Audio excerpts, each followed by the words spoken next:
Taya, it says I got a request recording permission from you. Okay, I'll do it. Don't worry. Okay. You read well, brother. All right. So we're live. We are now live. All right. Well, greetings, everyone. I'm Taya Bolton, producer of Aspire Conversations, and I want to welcome you to our inaugural session. You are now part of history. Let me first say Happy Black Business Month and Happy Black Philanthropy Month. We were Mhm. intentional around launching the series at this time. Aspire Conversations is a solution-focused series dedicated to addressing systemic injustices that impact the Black business community.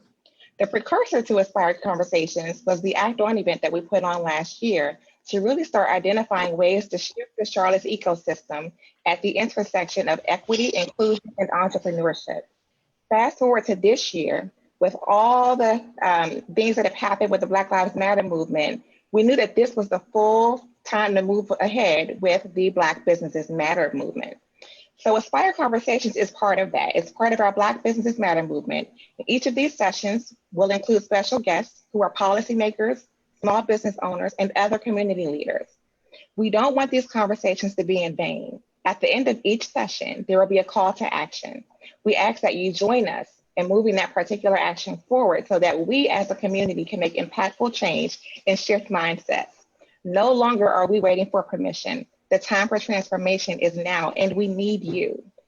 To see the schedule and register for future sessions or to view our solidarity statement, visit the website aspirecommunitycapital.org/aspire conversations. The series will run through February 2021. Without any further ado, I want to get right into the meat of the conversation and introduce you to our founder, our CEO, and 24/7 business advocate, Manuel Campbell. And thank you, Taya. What a great introduction. But I think that that introduction certainly is a fair representation of who we are as an organization and pales in comparison to the great people that we have and thought leaders and business owners who will participate in this series. As Taya suggested, my name is Manuel Campbell, and I am the CEO of Aspire Community Capital. And our mission is around radically transforming lives and communities through entrepreneurship. But the true radical transformation that we focus on is transforming you as an individual. And we believe that the focus on the individual is one avenue that we can cultivate transformation in communities. And we leverage small business ownership as the vehicle in which we serve to do that. So this is a great opportunity for us as a community to come together and really start to address some of the issues, some of the challenges, and some of the celebrations that we need to have with respect to our Black businesses. And without further ado, I'd like to introduce our moderator, who I consider to be a friend, a mentor, and certainly serves as the chairman of the Aspire Community Capital Board of Directors, Mr. Ronnie Bryant. He's the former CEO of the Charlotte Regional Partnership, and he's currently in the founder of Ronnie L. Bryant LLC. So Ronnie, I thank you for your service to the organization, and I definitely look forward to this discussion. Manuel, good afternoon, and thank you and Taya for putting this together and giving me an opportunity to be part of this great discussion and really work with this very distinguished panel. Thanks for the introduction, and we won't linger on about me. We'll move on into what we're here to do, and that is really try to understand some of the challenges and nuances of working and operating a Black-owned business in some degree in Charlotte, but also in general. So we have a very distinguished panel, and I'm more than happy to introduce them to you, but I will ask them when I call their name to let us know who you are, what you do, and how long you've been doing it, and whatever else you want to say about what you do. But I want you also to tell me from the perspective of working with or owning a Black business, what keeps you up at night? So give that some thought. Tell me what keeps you up at night. What is the number one issue that really bothers you? Okay, we're going to start with Ed Timberlake with Fifth Third Bank. Ed, welcome. Thank you so much, Ronnie. And I first want to start by thanking both Manuel and Taya for having me. I'm always happy to partner with Aspire Community Capital. I love what they're doing in the community. But for me, I serve as Vice President and Small Business Community Lender at Fifth Third Bank. In that role, I work with a lot of diverse business owners throughout North Carolina, as well as South Carolina, even in parts of Virginia. In addition to working with businesses, I also work with our community partners to conduct outreach programs that are designed to help business owners and aspiring business owners to understand the pitfalls of accessing capital, also helping them to establish and grow and increase capacity in their businesses. In terms of the first question that you kind of put out there about what keeps me up at night when working with business owners, when it comes to business owners that are in the minority community, as we all know, there are already a lot of barriers that some of our business owners face, whether that's accessing capital because of you're just trying to start up a business, or the credit score is not where it needs to be, or you don't have the monies in the bank to get started. I think those disparities like that are what keep me up at night when I'm trying to work with businesses in our community. Okay, I like that, access to capital. We're going to come back to that without a doubt. Thank you, Ed, and again, welcome. Let's go to Jay and Makita Davis. They own and operate Lulu's Chicken and Fish. Welcome. Thank you. Thanks for having us today. Thank you. Like I said, I'm Jay Davis. I'm Makita Davis. And we are on Lulu's Maryland style chicken and seafood. Yes. I guess, let's see, what keeps us up at night? Well, one of the first things I like Remember, to we say is might our have dynamic. children watching this, okay?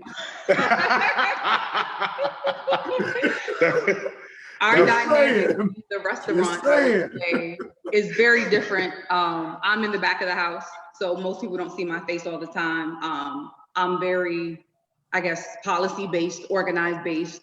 I'm execution. He has an idea, I make it happen. He stays up at night with bright ideas, I would say. But he's up front. He's the people person. He interacts with our customers. He, takes care of any of the issues as far as when you walk into Lulu's, for the most part, you see him. We work together to make everything work together, but for the most part, you see him. But a lot of what comes from the back is my doing. Right. So that's the best way to explain our dynamic there. Okay. I guess, what would you say keeps you up at night? What keeps me up at night? I guess how to become more efficient. Yes. And essentially access to the resources that allows that to happen.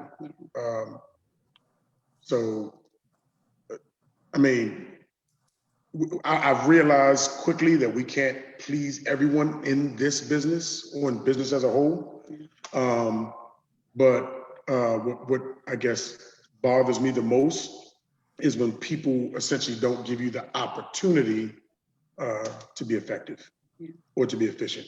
And so it kind of feels like people are expecting you to fail, and every opportunity they get to drive that narrative, they essentially take it.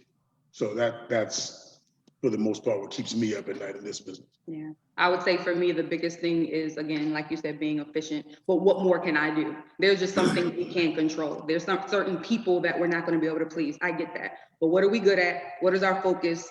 And what can I do more of? So that's the biggest thing, trying to figure out what could I implement more, or what could we streamline in the restaurant to make it even better for our future project, and not just in the restaurant business, in Black businesses as a whole. Okay. Well, thank you. How long you guys been in business? We opened actually November 1st, 2019. Yes. Great. Thank you. And last but definitely not least in our introduction, we have Damian Johnson, founder of No Grease Barbershop. Welcome, Damian. Good to see you again. Always, Ryan. Thank you, Ronnie. Yeah, so No Grease Barbershop. I'm actually a second generation barbershop beauty salon owner. My mother started us off very early, 11, 12 years old. So we've been in the hair industry since I don't even remember not being in the hair industry. So we started No Grease in 1997. We opened up a string of shops. Then we went on into the franchise model in 2017. So we had 3 franchisees. In total, we have 7 locations in 3 different states. We're in North Carolina, South Carolina, and Georgia. After 23 years, man, what keeps you up, it's like seasonal, different things in different seasons. I guess right now it would be just keeping everyone focused, considering the climate that we're in. Keeping my staff and everyone we're working with just focused, just to get past this time. That's what's keeping me up right now, along with everything else that everybody else just said. But my focus is really what's keeping me up. Just making sure everyone look past this COVID and just have some hope for the future. Okay, I like that. Thank you. Really, thank you. I want to go back to you, Jay. You made a statement relative to, it seems that people want you to fail. I need you to expand on that a little bit more. So I guess the easiest way to put it is like, so from us opening, of course, we make it known from our background. Neither one of us come from a food service background. We both have a passion for cooking. We love to cook. We love to feed people. We love to, like we were saying before, we love to entertain. And so the restaurant business was kind of us chasing a passion. And so, one, we had no idea that Lulu's would pick up the momentum that it did as quickly as it did. Once it did, we essentially went from what we thought would be a small mom and pop shop to pretty much blowing up overnight. With that being the case, it required us to need so much more resources, whether that's more high-end equipment, whether that's personnel, front-end people, kitchen staff, whatever the case may be. And so, of course, because of how quickly things transpired, we were kind of forced in a position where we had to react very quickly. And so in the process of doing that, we thought, or I thought, that a lot of what we needed were essentially quick conversations that let people know what it was we were trying to do and kind of bring people in to say, hey, this is where we're trying to go. And then we quickly realized how many people weren't even willing on our behalf to say, okay, I'll help you guys out. Aside from that, as we paid attention to our customers, we had a lot of people that came that, kind of wanted to be a part of what we were building, but we also realized that some people were coming essentially, I guess, to see how quickly we would fail, like to see what was wrong in our processes, what was wrong in our business. And those people made it more than known, especially online, how they felt about us essentially being in business. And one thing I was mentioning when you came online was, I pay a lot of attention to the reviews that our business gets, because essentially it lets me know kind of where I need to make adjustments. And I was telling the rest of the panel, we got a 1-star review a few weeks ago from a young lady who essentially said, basically she had an issue that day, but she had been there multiple times before and everything was amazing. And so when it came to the review, what we noticed was, out of all the amazing times she had come, she only wrote a 1-star review for the one bad time she'd had. But this was a person who was a regular that knows who we are, that can at any given time say, hey, I'm having an issue today. Can you get Jay on the phone? Can you get McKean on the phone and come to some sort of resolution? But instead of doing that, her position was, I'll go online and tell people pretty much how bad the business is. So, but that's one of those things that we notice a lot, that some people would take the position that it's easier to tell people how wrong you are than how right you are. I think we've always known, even prior to social media, that an individual more than likely to tell more people something negative about a situation than positive. That is definitely not old, and trust me, not unique to just Lulu either. Access to capital is probably one of the number one reasons small businesses fail. Maybe right there with just not knowing what you're doing, just pure lack of expertise. But there seems to be a tendency, Ed, that you can get a little money, but you can't get enough money. Right.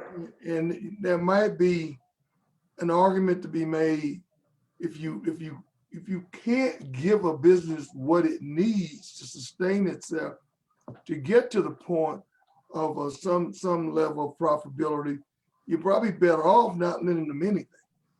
But when you give them a small amount, that's almost setting them up to fail because everybody knows it's not going to be enough. Am I on the right track here, Ed, or am I misrepresenting that? No, I think you are exactly on the right track. I think what happens, to your point, with a lot of small businesses, first of all, I think it's important to understand that lending is not one size fits all. And what I mean by that is you need to know where to go to access capital with respect to where you are in your business cycle. So if you're a startup business, then you're not going to go to a bank and expect to get a large lump sum of money. That's not what banks are here for. There are other lenders that are non-for-profit lenders, such as Aspire Community Capital, who will be kicking off their direct lending program. But there are other nonprofit lenders, there are other non-traditional lenders, and I think that what happens is you need to be prepared for that. And so I think oftentimes there's not enough due diligence that goes into starting up a business. I think that sometimes with respect to starting up a business, I know a lot of times the passion is there, but again, I know that we live in a society of instant gratification, but that just can't be the case when it comes to business. You have to put some money aside because, first of all, even if a bank is willing to give you a larger loan, we're not going to fund 100% of your project. So depending on the bank that you go to, let's say you've been in business now for 2 years and you need a $200,000 loan.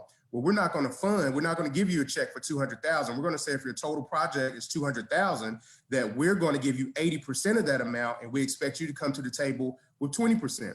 Now, you may go to some smaller community banks and it may only require a 10% injection, or you may go to a more conservative bank and they may require a 30% injection, just depending on what it is that you're doing. So my point in all of this is that you just have to be prepared as you're going into that business world. And one other thing that I want to touch on, Ronnie, that Jay mentioned was that, being prepared with that money, one of the things that he said that he and his wife ran into was the growth, and the growth was too fast. And so you have to have a plan in place to be able to fund that growth, because without that, it's highly likely that your business can implode. I've worked with some contractors who have gone out, one in particular in Raleigh, who went out and she was awarded a bunch of contracts. And she became everyone's poster child because she was not only a woman-owned business, but she was also a Latino-owned business. And so, there were a lot of people that wanted to work with her, but this was new to her.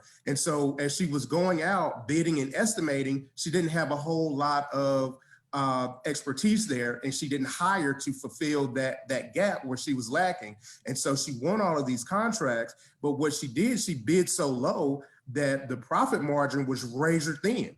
And so it left no room for error. But then on top of that, once she got all of these projects, she realized that, hey, this first project that I started, the monies aren't coming in for 90 days because this is a government project. And now I don't have money to fund these other projects. And so her business just imploded. And I think those are things that we have to keep top of mind going into business and trying to grow and sustain our businesses.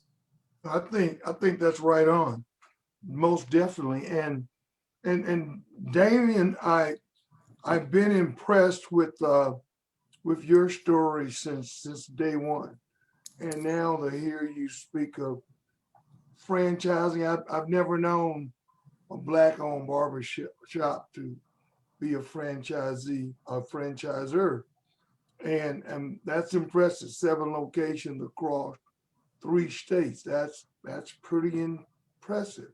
It was easy, huh? Yeah. Talk to me.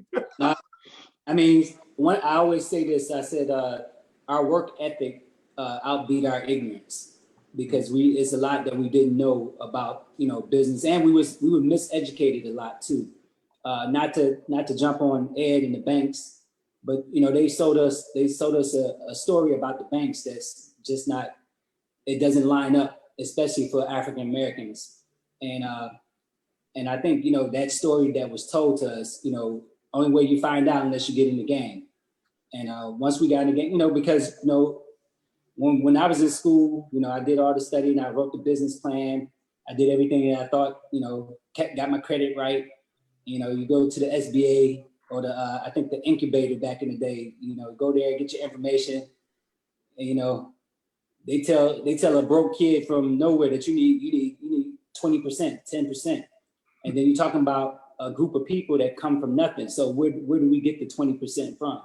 Right. And it's, we don't have the generational wealth to kind of, to have that upfront money. So literally your first 5-10 years, you just got to grind, and hopefully you survive to make yourself a winner. So the banks could gracefully give you, if you don't deal with predatory lending, somebody give you, some money, and they're not giving you anything because you're paying them back.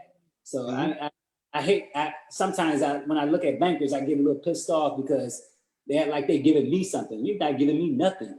I'm working my ass off to pay you back some money with interest on it. So you're not giving me a damn thing. So I'm glad you're on video because I hate for you to be in the room with it. yeah. I'm about to sign off. I'll talk to y'all later. Yeah. Keep So, going. And I say that because we didn't get our first bank loan until we was 10 years in. So we went to a lot of banks and we had the credit, we had the history, we had everything. I had to know a chairman of a bank. Just so happened Bob Johnson was the chairman of a bank in Miami, and that's how I got my first loan. I used the same paperwork that I went to Bank of America. I don't know if I went to Fifth Third, but I went to so many of them, and they turned us down. Mm-hmm. And took the same paperwork down to Miami. Here I am in Charlotte, supposed to be the banking capital of the country, and I get a loan for somebody in Miami. So I mean, the game is to be sold, not to be told. Okay. Tell me about the vision of really growing the way you've grown and expanding in a very admirable and unique way. System and structure. One thing about what Ed did say, you got to have your stuff in order. I thank Charlotte for teaching me that.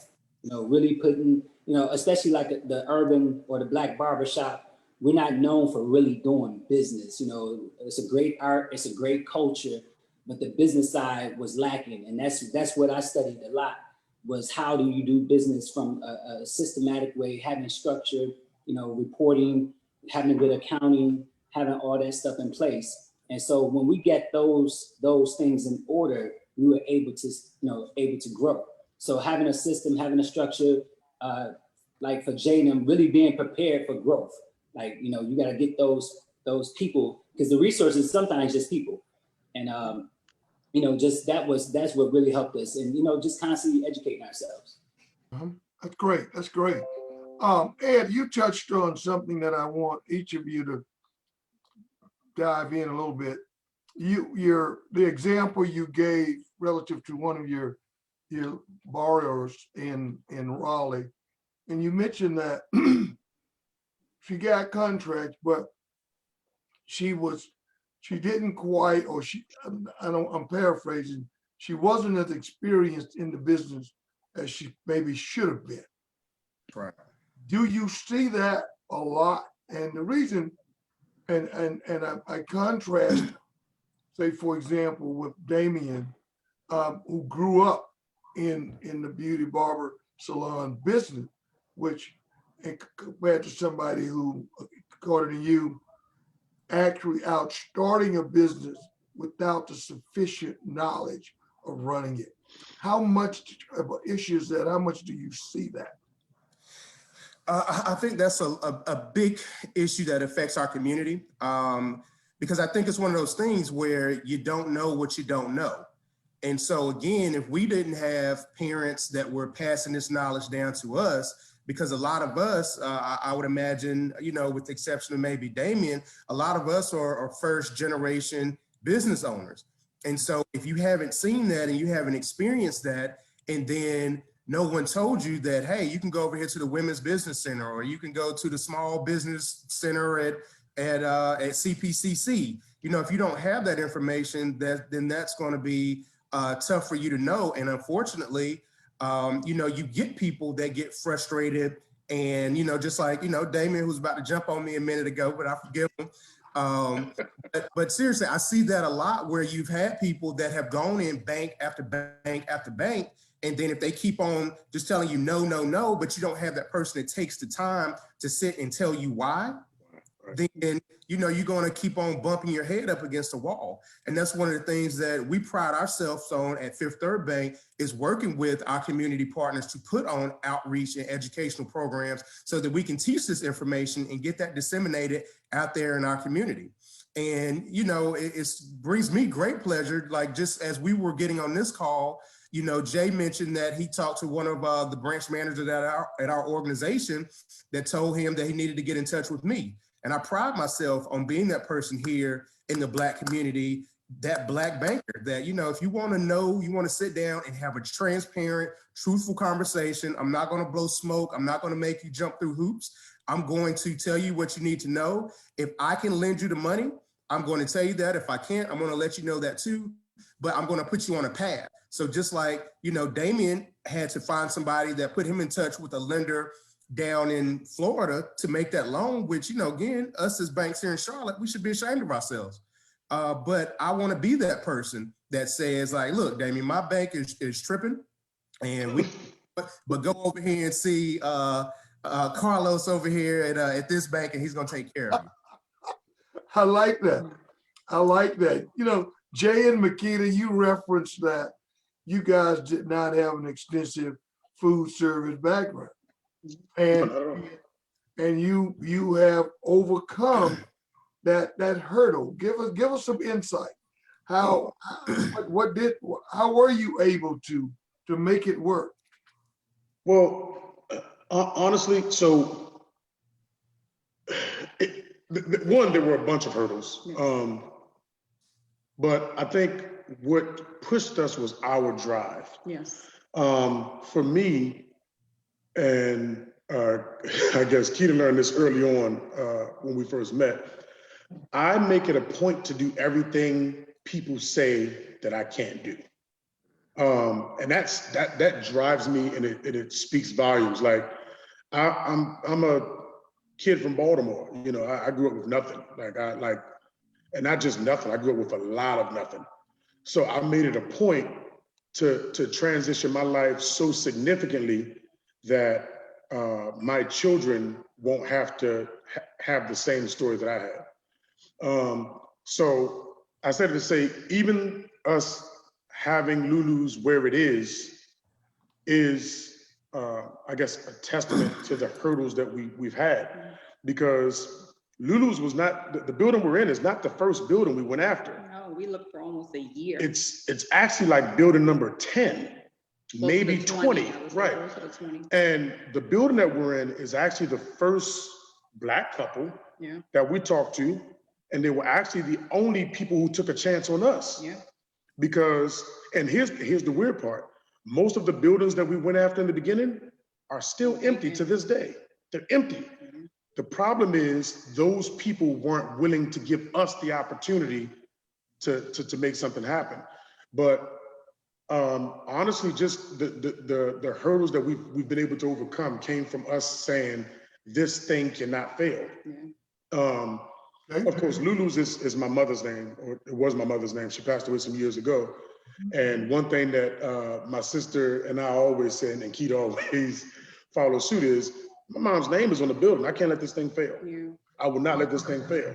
And so that becomes a good part of the push. Yeah. But not just that, our children can't see us fail. Yeah.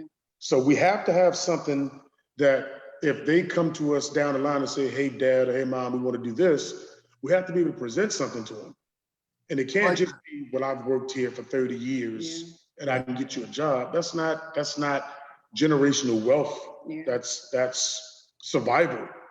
And so what we had to do was get out of just being in survival mode to how do we project this thing down the line so that the generations that come after us will have something that they could tap into and say, hey, if I put a plan together that doesn't work, at a minimum, I can step over to the family business and and make something happen out of it. So I know I'm really big in manifesting things. Right. If you say you want to do it, don't tell me an idea unless you really want to do it. So he'll give me 20 ideas and I say, okay, I can jump in here and I can do it. Now, I want to listen to everything and let me know when you want to do it, but I need priority. What is number one? What do you want to get done? And what is your result? Is it your passion or is it your money? Because we can make both happen, but I need to know what's more important. Right. So when we first opened Lulu's, one of the biggest things is I think him and I, again, went to a bank, few of them, and they all denied us. And I said, okay, well, I'm gonna go home. I'm gonna look at my credit, my bank, and without him, he's still running around. I'll come up with in my mind, a business plan of how we're going to get it done week by week, day by day. We're going to go to this store, see how much this costs. What do we need in finances versus credit? What can carry us? Mm-hmm. If we can do this on our own, prove ourselves and then get it later, great. But if not, if we started this on our own, we can finish it on our own. Yeah. And I know that may not always be the case, but that's the drive that pushed me. Right. And so he came home one day. I said, hey, babe, this is how much supply they're going to get us to start running. We're not going to be able to pay ourselves for the first 2 months. We're not probably going to return on investment, but we have at least your sister. We need to make sure she's paid and she's okay. It's the three of us. Let's make it work. We're going to grind. We're going to hustle from the ground up. I was in the kitchen. He was in the kitchen. She was in the kitchen. We were 3 people washing dishes, open the store, cooking the food, prepping the food, serving the food, and still trying to give customer service. We were getting there at 8 o'clock in the morning and not leaving until 1. Going home, going to sleep, and getting back up at 7 and being there. And we did that for almost 90 days. Yep. There's the 3 of us. Now, in month 2, we did have to hire more employees, and that was the manpower to help us keep going. But I'm like, hey, we have to keep going. There is no slowing down. If this is what you want, and this is for our family, we can't fail. We don't have anything else. He was bounty hunting. I was in real estate. I said, if this is our dream, this is it. We can't put one foot in and say, okay, we're going to dabble next week. We're going to have to put in everything. And then when Corona hit, the biggest thing is he came to me and he said, hey, babe, do you realize these big businesses aren't sustaining? I said, they use banks. And now I'm not knocking them, but that's why we didn't.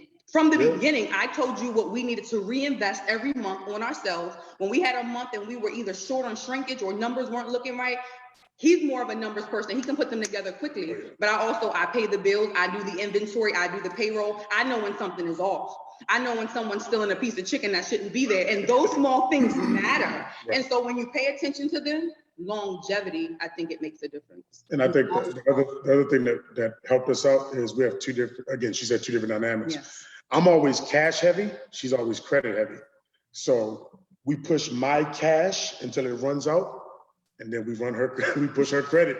And then, so those right. And we replenish the 2. So where her credit keeps us going, when the cash comes back in, of course, again, I put away a lot of cash.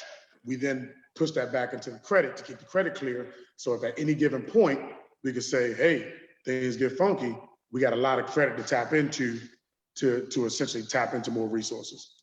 That's great. I like that. I like your passion. Being in the food business, you would appreciate the commitment level of the pig and the chicken to breakfast. The chicken lays an egg and gets to live and continue to lay eggs. The pig gives up a hand. Yeah. All in. All right. All in. So you need to be pig committed. I like that. Right. And Damien, you said something earlier. It was a phrase, and I didn't get to write it. Something about perseverance over ignorance or something like that. Yeah, our work ethic beat our ignorance. Okay, your work ethic beat out your ignorance. I like that. You outwork what you don't know. I really appreciate it. Where does government fit into this discussion, guys? And I'll start with you, Damien. Anything that local politicians or any other level politician can do to make your life easier? First, has there been any history with government to help? And do you feel there's some things that they could do? Yeah, I would say first, I think the government has to be honest with themselves of how Black businesses specifically have been, playing from a different position. And we need policies written if they really want to see us, go to the level of, because it's not a matter of are we experts at what we do or are we hard workers. That's not they know we work hard. They know we are experts at a lot of things. It's that there has been systematic uh, things in America forever. And if we don't correct that, if the government does, I mean, I'm fair game, man. If they don't want to do it, just say you don't want to do it, so I can continue doing it the way I've been doing it. I don't want to sit in your lines and have these conversations all the time. If y'all not gonna do it, then all right, damn it, get out my way and let me just put my head down and keep working. So government can play their part. I think relationships beyond government is the key for us. Really, really establishing relationships. That was a huge part of our growth. I had mentioned Bob Johnson. I also had met another private person who was a CEO of a big bank in Charlotte, and these relationships really opened up doors for me. I mean, I would love to sit down with government too and start a relationship, but I think it's not one answer. We need it all. We need government. We need private. We need it all. Good. All right.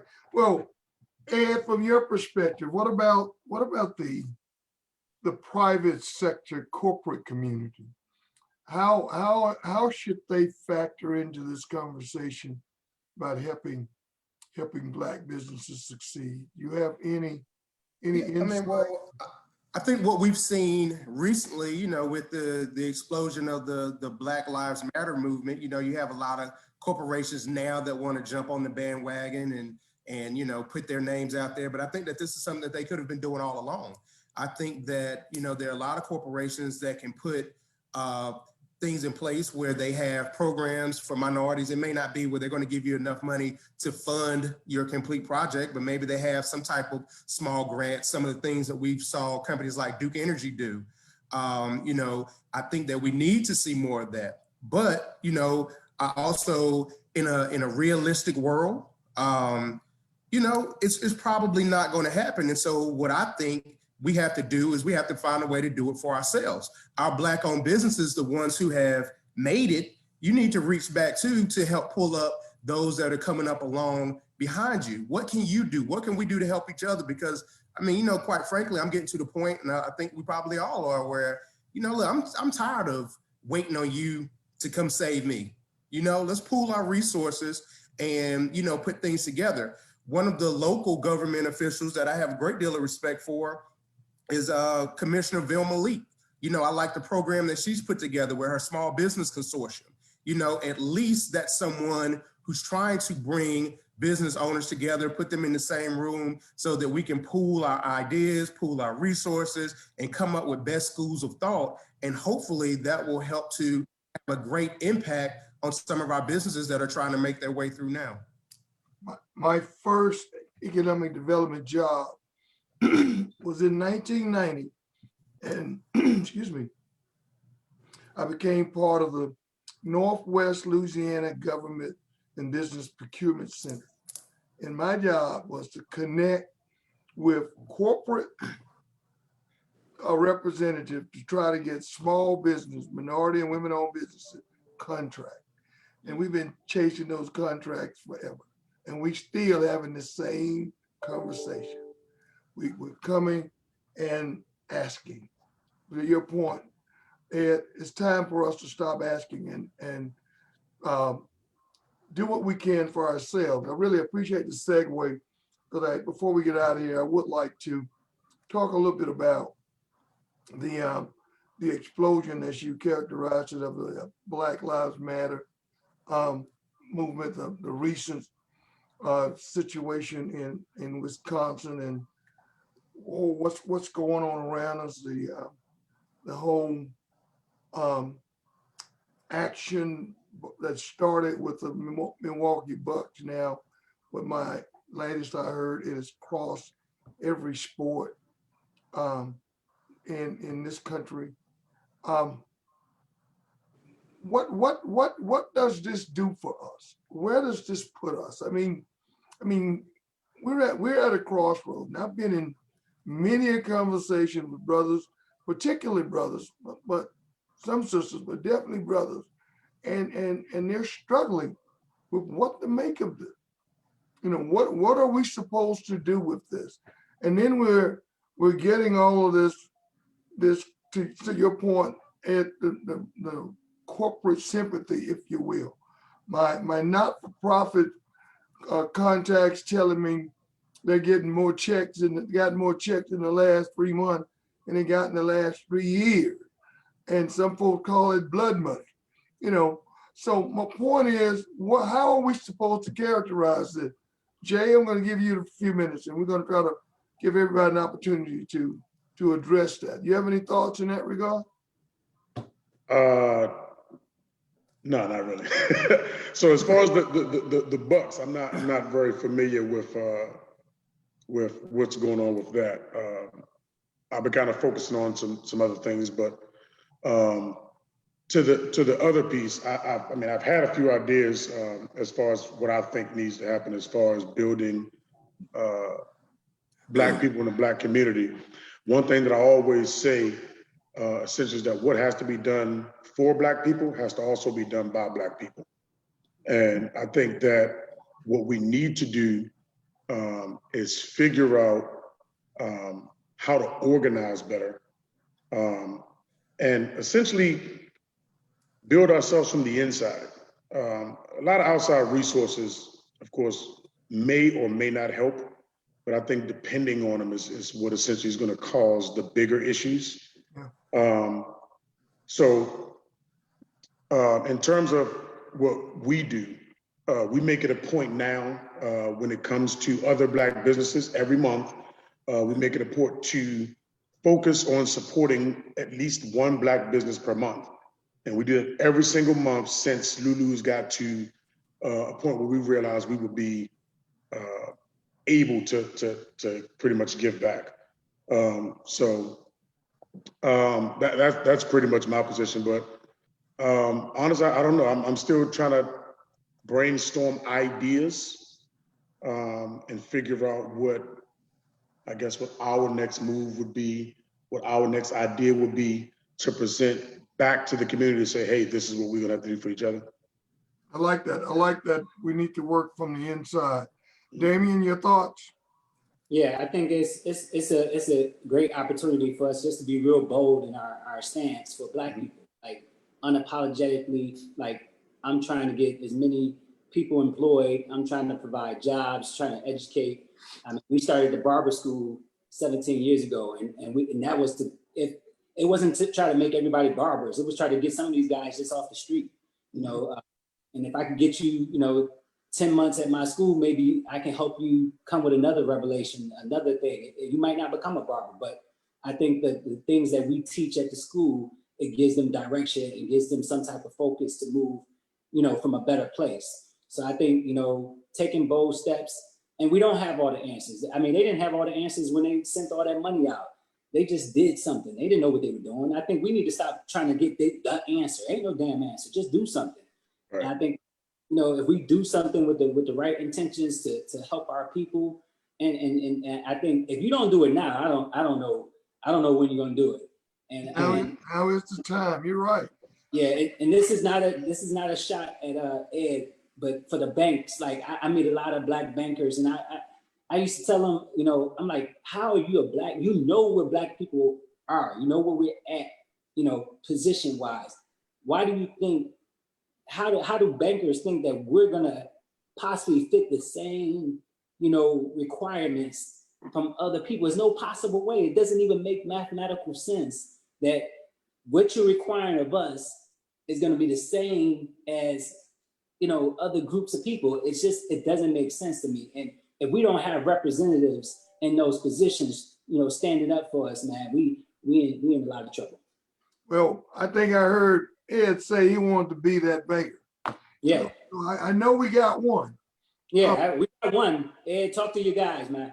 All right.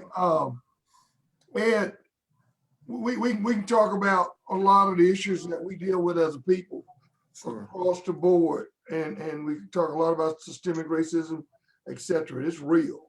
and it's been real for a long time. But my question, as we think about how do we start correcting this, how much of this, or how much of these issues do we own? How much do we own? Well, I think at this point, I mean, it's a hard question to answer. I think at this point, we just have to take all of the onus onto ourselves because, again, as I mentioned before, nobody's coming to rescue us. You know, the only thing that we're going to continue to do is see people like, oh, well, you know, we're sorry. And, you know, to Damon's point, here's a little bit of money and, you know, hopefully it's, so I think at this point, we just have to say that it's all our fault, you know, and just go from there. I'm not saying that it is, but I think that we just have to get ourselves organized, to Jay's point. We have to get ourselves educated, and then we have to execute. And, you know, the execution, one of the things that I talk about a lot of times in some of the educational outreach programs that I have that I like to see is I love to see with some of the classes that we've put on where we have 2 or 3 students from that class that, you know, are business owners and they may be in various industries, but they figure out ways to work together. You know, and I wish that that was something that we could see a whole lot more of as our businesses coming together, because I would rather take, for me, I'm the type of person, I would rather own 50% of a business that makes $5 million a year than 100% of a business that makes $500,000 a year. And so I just want to see more of that. You know, I want to see more of us looking at opportunities to how do we grow? How do we help each other increase our capacity? You know, I've seen contractors where one may have one trade, this one may have this trade, this one may have this trade. Well, why don't the 3 of y'all come together and make a GC? You become the prime general contractor rather than going out here after all of these sub jobs, you know, and then you put people on. And, you know, one of the things when we start to do things like that, you know, a lot of times in the governmental contracting world, we'll see where they have a set aside of money for minority owned businesses. And that might be 15 to 20% of a $1 billion contract. Well, I'm like, let's forget that. How do we go after the $1 billion contract for ourselves? And then we disseminate that money amongst ourselves. And so, you know, again, for me, that's what I'm ready to see. I'm ready to see us be better at organizing, get ourselves educated, and actually get out here and execute on a plan. And even with respect to when it comes to politicians, right? And I'm not going to get political because I'm here representing Fifth Third Bank and not Ed Timberlake, but I really don't care, Republican, Democrat, whatever. What do you have in your plan for me? Whoever you are. For me as a Black-owned business, for me as a Black-owned man, whatever, what do you have in there for me? And I think that we need to, going back to your original point, Ronnie, with, you know, getting government involved, you know, again, we have to hold them accountable. What's in this for me? Why should I give you my vote? Because again, I'm tired of, you know, just doing these straight tickets where it's like, okay, well, everybody's a Democrat, so I just vote for all of them, because all of Democrats aren't for us, just like all Republicans aren't against us necessarily. But I want to know what's in it for me, what's in it for my community, and how are you going to help us uplift and grow and get to the next level? We need to be smarter. We need to work harder. We need to try to understand what's going on. We need an appreciation for the big picture. You know, we have tunnel vision, and we really don't have an appreciation for the big picture. But that some of that is because of lack of exposure to that kind of information, lack of exposure to having those kinds of conversation. If you're first generation entrepreneur, you know, this is a new world you're in. So very quickly around the horn, Makita, yes or no? Are you optimistic? Yes. Jay? Yes or no? Oh, yeah, always, Good enough. always. Damien? Yes. Ed? Very much so. Guys, on that note, we're going to pause, and Taya, I'm assuming you've got a few questions out there from some of the audience for our panel here, and we're now ready for them. No, I wanted to say thank you. That was such an amazing conversation. I took a lot of notes, and while I don't see any questions, I see a lot of kudos. in the Facebook thread. But what I think would be very helpful at this point before we round out the hour is to go ahead and curate whatever that call to action looks like as a result of this conversation. So some of the notes that I took related to access to capital, growth strategy, needing the capabilities to be able to anticipate how do we grow, what means do we use to do that, risk acceptance and how that looks differently from institution to institution, honesty and transparency in government, relationship building, organizing better, and us being our own solution to the problems that we know exist, and being unapologetically bold, and holding officials accountable. So those are some of the things that I took away from this session. I want us to curate together what's a good call to action so that we leave this conversation with something that we can all work on together. I like that. Manuel, tell us from your perspective, and you've heard all of this. Mhm. How does this impact what Aspire is doing? And is there any particular area that you think Aspire can be very effective in alleviating some of these issues? Absolutely. And again, I certainly echo what Taya said, and I greatly appreciate, again, the thought leadership and perspectives brought to this conversation. And to be honest, I'm just floored by the candidness and the honesty and the resolve that came out of this discussion. What I would say, Ronnie, is one of the things that I really appreciate about what everyone said is there's a genuine theme of advocacy and support for one another. There's a general advocacy and support undertone that needs to be, I think, uplifted in the Black community with respect to Black businesses and Black business ownership. And I don't think that that's talked about enough. I think that, you look at other cities like Atlanta or DC or even a Baltimore, in your case, Jay, and there is genuinely a lot of support, and I'll say community support amongst Blacks with respect to Black business owners.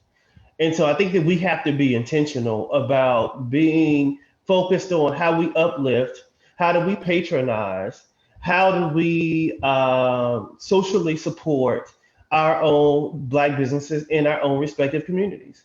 And I think Inspire will certainly, be one of the community partners and community leaders in this space.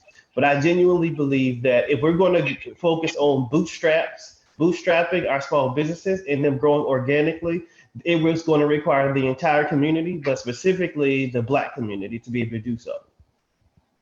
Because if Jay's selling no fish or no chicken, he ain't bootstrapping. If Damien ain't cutting no hair, he ain't bootstrapping. All right. And so, Ed, they ain't gonna never get that 20% that you talked about. It's going to be important for them to be able to qualify for that loan. And I think that's one of the key critical areas that we need to be cognizant of as a Black community. So does the call, I'm sorry, Ronnie. Yeah, thank you for that, Daniel. Does the call to action look something like those of us who are, part of this call and those who will be watching this later, go and support, uplift, and patronize at least 2 Black businesses by the end of the month? Is that a call to action that we can put forth? I think that's a very, very definable call to action. But I also think there should be an overlay. We just need to have a better appreciation for helping each other. Mm-hmm. In general. Damien, you're insulated, and I'll tell you why. I think it's always been said that if one of us, if we hire a Black plumber and he does a bad job, we go hire a white plumber the next time. You're insulated because if I get a bad haircut, I'm not going to a white barber. Right. Another Black barber. Right. But That's that right. notion of, even if you have a bad plumber, it's got nothing to do with his race. He's a bad plumber. Mm-hmm. Find you another plumber that's Black. We got to get away from this notion, and this is something, guys, that's culturally ingrained in some of us, that white is better. White is not better, but we've got to grow out of this as Black people. So that's the overlay And, to that. and Ronnie, before you end, I would just like to, reiterate what Damien said. And Ronnie, I know you and I have been in a lot of conversations about this. We got to be bold. We got to not be shy, and we can't shy away from this moment. Coyness cannot rule the day. And I know that there is this general undertone in Charlotte, in particular within the Black community, about us not really wanting to raise a ruckus. We don't want to be seen as the problem. But I think until we are willing to bring notice to the problems and the challenges that we have in our community, and if not now, to your point, Damian, then when? And so we got to be willing to not only, to Makita's point, plan, but execute and implement and be open and willing to deal with the consequences. I totally agree. And I think in closing here, we have to give brothers and sisters like Ed cover. When you work for an organization, and I just use Ed as an example, Ed should not have to hide the fact with his leadership that he's going to give Damien the benefit of the doubt. Now, he's not going to give the bank's money away, but he's going to ensure that Damien gets a fair deal and gets a fair shake. And he shouldn't have to hide and be ashamed or afraid that his leadership knows that, because we can make enough noise and give him cover along with brothers in other institutions and sisters who really would like to be that banker or be that executive or be that purchasing agent. But they know if they get out there too far, they're out there by themselves. And we're not giving them cover. We've got to give them cover. So I hope that helped. Thank you for this hour of very insightful conversation. Really appreciate all of you, and Damien, wish you the best as you continue. Jay and Makita, and Ed, you take care. You tell Lee Fight over there I said hello. I and will do. other folks there. Jada's still there. She's there. She's there. Jada and I knew each other when we both were in Pittsburgh. Before she came here, she called me and said, I'm thinking about taking a job in Charlotte. I said, come on down. You'll love it. It's warmer too in the wintertime. So, but guys, this has been good. So I turn it back over to Taya and Manuel. Beautiful. Thank you again. I want to express my deepest gratitude to all of our amazing moderator and panelists. So thank you, Ronnie, Jay and Makita, Ed, Damien. We certainly appreciate you. We appreciate all of you for tuning in with us today. This is just the beginning of some really impactful conversations that we will have. We'll keep a log of all of the different calls to action that we curate at the end of these conversations. So keep thinking. If you have other ones after this, definitely let us know. I want to also take a moment to just thank our sponsor, Start Us Up, which is a Kaufman Foundation initiative. We appreciate their support, as well as our community partners who are Wells Fargo Foundation, Packard Place, RevTech Labs, Stiletto Boss University, and to the amazing team and the board here at Aspire, we salute you. Thank you so very much for attending today. I'm going to turn it back over to Manuel to see if there are any final words before we depart. And Taya, you might just kind of fill them in on the upcoming series as well. So the additional dates can be viewed on the website at aspirecommunitycapital.org/Aspire Conversations. The link is embedded in the Facebook caption when you go to look at that. Also, before we depart, I'll just say that, again, it's Black Philanthropy Month, and we are going to be doing a campaign tomorrow for the nonprofit for Aspire. So if you so choose, we would love to have your contributions, which help people go through our programming for entrepreneurship, as well as the Access to Capital program that we will launch this fall. So if you're looking at our social media pages, you will see information about the 828 program. So thank you, Taylor, for holding it down on the Facebook page and corresponding with everyone as well. And I think that that's the best way to close it out. I just like to just reiterate that and extend my great debt of gratitude to all of you. This has been amazing and even exceeded my very high expectations. So I thank you for your candidness, your honesty, and I look forward to our future conversations as well. Okay. Thank you, everybody. Bye, everybody. See you Thank next you. time. Bye bye. All right. Bye.